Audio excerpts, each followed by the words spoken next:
Hello my friends and welcome back. What the fuck is going on here? What's going on with these guys? They don't understand that that's none of their business? Jesus Christ. I thought that they like cultures. I thought that they like diversity. Different cultures have different particularities. I thought that was a thing. I thought that we're all allies. Well, today I covered an article where the global biggest, how do you call it, moralist, the Prime Minister of Canada, Justin Trudeau, he moralized Italy about the LGBT rights and called Giorgia Meloni, the Prime Minister of Italy, called her out on that. Who the hell do you guys think you are? And here we have a weasel, I would say, ambassador to Japan, Emanuel. I dare you look at his bio. I know things that you might not know. That's why just look at his bio, okay? All right. Look at, for instance, what he did in certain areas on this planet. Look at his citizenship. Look at his positions, where he was in the US government, mayor in Chicago, and he was just sent to Japan as an ambassador. And he tells the Japanese, the people, the country, hey, you kind of are late with the new memo about gay and transgender people. Now, I thought that it's none of anybody's business to push anything on other cultures. It's what I thought. Because if it's like this, then the Saudis could, call the Americans on certain things, or, I don't know, the Turks, or whomever has certain particularities. So let's see what happened here with this weasel. I thought we are all for diversity, but it seems like these guys want a unity of a certain kind of ideology or something. The New York Times. As Emanuel pushes Japan on gay rights, conservatives bristle. But it's not your place to say anything about it. It's a different country. You have your own shit. So this is from today, Sunday, May 21st, 2023. This is the weasel, just so you know. Alright, and we have here, alright, a recent string of messages about gay and transgender rights in your country, culminating in a video Emanuel released on Twitter earlier this month, has drawn considerable ire among conservatives in Japan. Well, this is New York Times. I would say just people in Japan. Critics say the ambassador has overstepped the bounds of diplomacy and crossed into unwanted interference in domestic policy. Well, so unless you think, in this case he really thinks, unless this country, United States of America, thinks that everything we do here, the avant-garde imbecility, the progressive agenda is the best, and everyone else who's not doing this must be a hater or doesn't respect that or doesn't respect that. Okay? Well, what's going on here? You must be thinking that you are the best. Well, that's very dangerous, because when you think you're the best and you think that you have the moral high state or whatever standard location up there and look down on everybody, that means you think you value more than everybody else. You're ahead of the curve.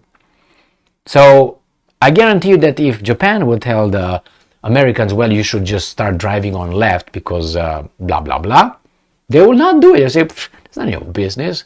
Right? Or maybe if they would say, hey, you know what, you should not have weapons at all. Not at all. I'm guessing some idiots will agree with that. And I know exactly who would disagree with that. The criminals say, no, we must have weapons here. You know what I mean? Not the population. There's some idiots here who would think that, oh yeah, if the law-abiding American citizens give their weapons away, it's going to be no more shooting. And the criminals are like, do it. Sitting ducks. Anyway, so here you have Emanuel. I'm telling you, when these guys are coming and saying things like this to other countries, there are people in another country that will ask this question: who the fuck do you think you are? And the answer is, we're better than you. We know what is right and we know what is wrong, and you don't. and we are gonna enlighten you. Now, how do you think those guys from those countries will take it? Oh, okay, we're dumb and you're smart and you're the best and we are so, morally inferior. Really? Well, they've been doing this in the Middle East for decades. And then those idiots, some of them, right, did what? And then what was the answer? Why do they hate us? They hate our freedoms. I think that's what it is. Well, what if those guys come and tell you, no, everybody here should wear a burqa? Should be covered all the way. Because I think it's just, making women be prostitutes by showing their ankles or something like that. What would you say? No, there's the liberation of our women to be showing 95% of their breasts and their butts and their pussies and the way they dress. That's liberation. It's not objectifying or anything like that. No. That's how here it. Oh, she's so liberated when she makes some nude poses. I don't know, an old lady, or oh Jesus Christ, I'm so liberated by that. Really? Like acting like a whore? I mean, just showing us skin? Is that your kind of liberation? But on the other hand, I cannot criticize that because I cannot be liberated. I don't have any freedom of speech, but you have freedom of expression. I'm okay with that. You can have how much freedom of expression you not all of you come naked, but anyway, and I can talk, I can criticize this. I'll be banned by YouTube or by whomever to say things, but hey, you're liberated by that. Go ahead, be liberated. But let me liberate myself how I want. No. Only we can liberate ourselves like that. Well, imposing on others or being the moralist of the planet, hits people, common people somewhere, and they don't forget. As you know, the abuser tends to forget who they abused and what they did, but the victim doesn't forget. Because lives with that every day, and it's inside. So if you talk down on someone day and night, and you tell them how dumb they are, how bad they are, and so on, and you say that you're the best. Nobody appointed you. Remember, nobody said the United States is the best. Nobody voted for them, for these guys or for Emanuel to say such a thing. He by definition, by default, thinks that he is better than them, and they should follow in the footstep of whatever these guys are doing here. In this country, there's no, you know what I mean? And they try to call those guys out based on what? They think they have their morality. They are the gatekeepers of the truth and morality. Well, some people have different values. Well, your values are stupid, mine are good, you gotta do it. Otherwise, we're gonna impose sanctions on you. And if after sanctions, we're gonna impose, we're gonna blackmail you. After that, I'm gonna try a little regime change, and then I'm gonna bombard you.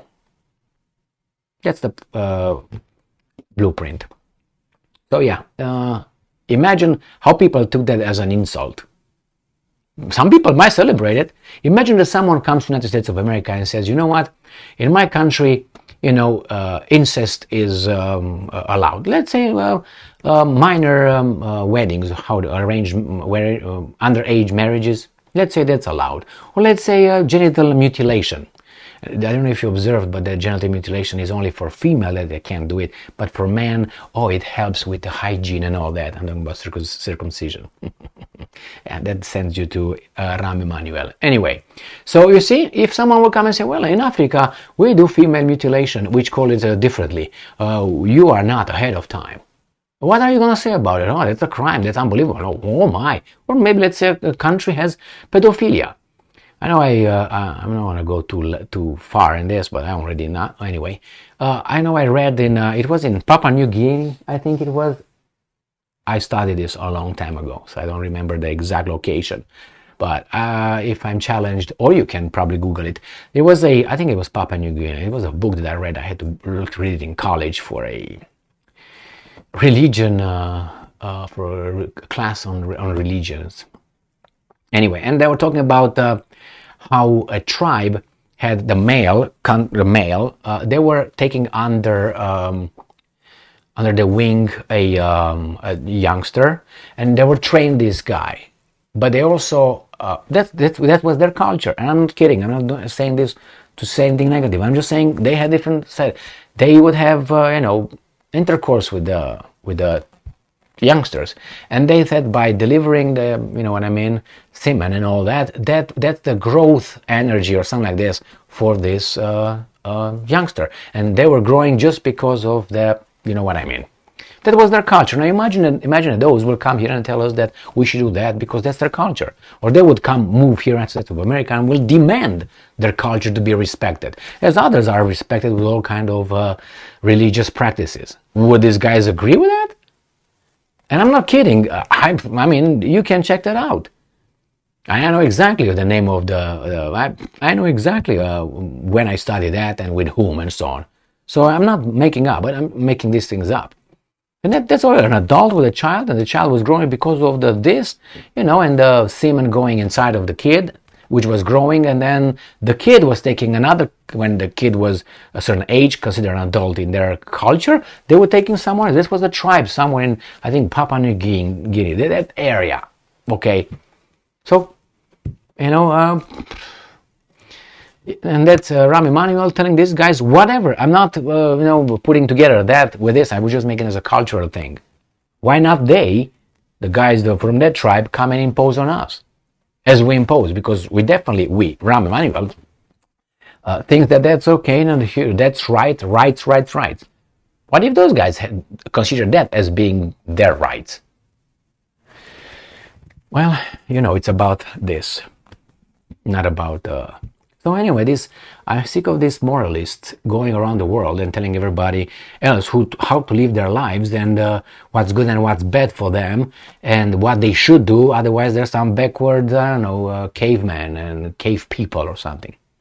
Very dangerous. And then they wonder, why do they hate us? Well, you can't just kick everybody in the teeth and don't expect unfortunate consequences. Do you think the Serbs love Americans? Do you think they love NATO? And everybody else who attacked him in 1999, go and listen to some of his, or watch some of Novak Djokovic, the tennis player, the best tennis player there is. Some of his interviews, and you figure out when he talks about the war when he was a child and his country was bombarded by NATO. See what he thinks about that. Oh, you want to see more? See how he speaks, how he spoke when he beat what's his name in Flashing Meadows in New York. Roddick, and Andrei Roddick, and I can't remember his first. Andy Roddick, the American player who said, well, Novak is always hurt and all that. He took it not only personal that guy, but he took it because that is and watch the interview that he had on the arena, on the court with the Americans. Boo, boo, boo. He was not talking to Roddick over there. He was talking to something else from someone else. We got that. They didn't. But anyway, why? Because you're kicked in the teeth and you can't kick back, and that adds and create frustration. And then look what they did. They didn't let him participate. He didn't take it like, oh, it was just a coincidence, it was just me. No. They still have something with my nation. That's how he got it, that's how they got it, and that's how many other people on this planet interpret it. It was not, oh, he is unvaccinated, he stay over there. Other people were allowed. I think it was some female that was waived to get, I think it was Australia. But anyway, thank you very much for being with me again today. Stay strong, stay smart, look for the truth, and be just.